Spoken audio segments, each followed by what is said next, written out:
ನಿಮ್ಮ ಏಜ್ ಏನಾದರೂ 25ರಿಂದ 35 ಒಳಗಡೆ ಇದ್ದು ನೀವು ಕರ್ನಾಟಕದಲ್ಲಿ ಇದ್ದೀರಾ ಅಂದರೆ ಈ ಒಂದು ಬಿಸ್ನೆಸ್ ಐಡಿಯಾನ ಮಾತ್ರ ಮಿಸ್ ಮಾಡೋಕೆ ಹೋಗಬೇಡಿ.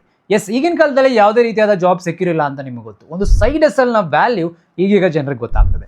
ನಾ ಹೇಳೋ ಸೈಡ್ ಎಸಲ್ನ ನೀವು ಫಾಲೋ ಮಾಡಿದ್ದೀರಾ ಅಂದರೆ monthly at least 30 to 40K create ಮಾಡ್ಕೋಬೋದು. But it's not that easy. If you give your best, definitely ನೀವಂತೂ ಮಾಡ್ಕೋಬೋದು. ಆ್ಯಂಡ್ ನಾನಂತೂ ಯಾವುದೇ ಈಸಿ ಮೆಥಡ್ಸ್ ಇರಲ್ಲ, ರೈಟ್ ಪ್ರೂವೆನ್ ಮೆಥಡ್ಸ್ ಹೇಳ್ತೀನಿ, ಸೊ ದಟ್ ನೀವು ಕೂಡ ನಿಮ್ಮ ಮನೆಯಿಂದನೇ ಸ್ಟಾರ್ಟ್ ಮಾಡ್ಕೋಬೋದು.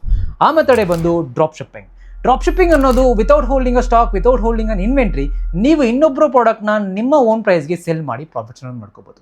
ಸಿಂಪಲ್ ಎಕ್ಸಾಂಪಲ್ ಕೊಡಬೇಕಂದ್ರೆ ಇವರು ಹೌಸ್ ವೈಫು ಲಾಸ್ಟ್ 30 ಡೇಸಲ್ಲಿ 1 lakh ಪ್ಲಸ್ ಸೇಲ್ಸ್ ಅನ್ನೋದು ಮಾಡ್ಕೊಂಡಿದ್ದಾರೆ. ಒಂದು ಪ್ರಾಡಕ್ಟ್ನ ಯೂಸ್ ಮಾಡಿಕೊಂಡು ವಿತೌಟ್ ಹೋಲ್ಡಿಂಗ್ ಅನ್ ಇನ್ವೆಂಟ್ರಿ ಮನೆಯಿಂದನೇ ಮಾಡಿದ್ದಾರೆ. ಇದನ್ನು ನೀವು ಜಸ್ಟ್ 3 ಸ್ಟೆಪ್ಸಲ್ಲಿ ಮಾಡ್ಕೋಬೋದು. ಫಸ್ಟ್ ಸ್ಟೆಪ್ ಬಂದು ಒಂದು ಶಾಪಿಫೈಲಿ ಒಂದು ಆನ್ಲೈನ್ ಸ್ಟೋರ್ನ ಓಪನ್ ಮಾಡಿ. ನೆಕ್ಸ್ಟು ಒಳ್ಳೆ ಪ್ರಾಡಕ್ಟ್ಗೋಸ್ಕರ ಇಂಡಿಯಾ ಮಾರ್ಟಲ್ಲಿ ಒಂದು ಒಳ್ಳೆ ಪ್ರಾಡಕ್ಟ್ನ ಸೋರ್ಸ್ ಮಾಡಿ ಅದನ್ನು ನಿಮ್ಮ ಸ್ಟೋರ್ಗೆ ಮೂವ್ ಮಾಡಿಕೊಂಡು ಪಬ್ಲಿಷ್ ಮಾಡಿ. ಈಗ ಸೇಲ್ಸಿನ ಆರ್ಡರ್ಸ್ ಬರಬೇಕು.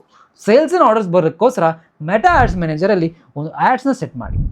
ಈಗ ಅದನ್ನು ಪಬ್ಲಿಷ್ ಮಾಡಿ. ಬಂದಿದ್ದ ಆರ್ಡರ್ನ ಡೈರೆಕ್ಟಾಗಿ ಸಪ್ಲೈಯರ್ಗೆ ಟ್ರಾನ್ಸ್ಫರ್ ಮಾಡಿ. ಸಪ್ಲೈಯರ್ ಅದನ್ನು ಪ್ಯಾಕ್ ಮಾಡಿ ಅಡ್ರೆಸ್ ಚೆಕ್ ಮಾಡಿಕೊಂಡು ಡೈರೆಕ್ಟಾಗಿ ಕಸ್ಟಮರ್ಗೆ ಡೆಲಿವರ್ ಮಾಡ್ತಾರೆ. ಇಲ್ಲಿ ಪ್ರಾಡಕ್ಟ್ನ ನೀವು ನೋಡೋದು ಇಲ್ಲ, ಪ್ರಾಡಕ್ಟ್ನ ಟಚ್ ಮಾಡೋದಿಲ್ಲ.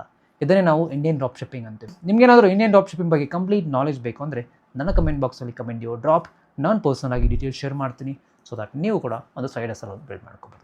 Thanks so much. ಎಲ್ಲರಿಗೂ ಬಂದಿದ್ದೀರಾ, ಡೂ ಫಾಲೋ ಮೈ ಪೇಜ್.